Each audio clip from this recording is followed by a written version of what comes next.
जगातला सर्वात मोठा फुटबॉल स्टार ज्याचा खेळ कायमचा संपलाय असं सगळ्यांना वाटत होतं.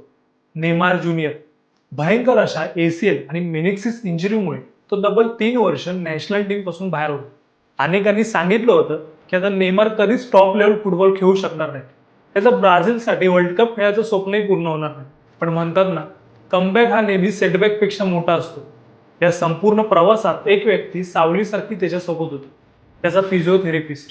रोजचा संघर्ष, वेदना आणि अथक मेहनत या जोरावर नेमार फिट झाला आणि अखेर मार्च महिन्यापर्यंत ज्याच्या जागेची खात्री नव्हती त्याला 2च महिन्यात कोच एन्सेल्टोनीनी थेट वर्ल्ड कपच्या स्क्वॉडमध्ये कॉल अप दिला. अर्थात त्याचं सिलेक्शन करण्यात आलं. जेव्हा नेमारला ही बातमी समजली तेव्हा तो सर्वात आधी धावत गेला त्याच्या फिजिओथेरपिस्टकडे.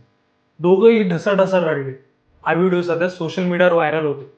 ज्याने त्याचा हात कधीच सोडला नव्हता. याला म्हणतात खरा चॅम्पियन.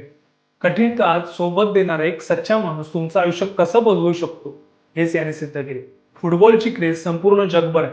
त्यात रोनाल्डो आणि मेसी यांचा शेवटचा फिफा वर्ल्ड कप असल्याने अवघ्या फुटबॉल प्रेमींच्या नजरा त्यांच्यावर असताना नेमारच्या कमबॅकने स्पर्धेची रंगत अजून वाढणार एवढं नक्की.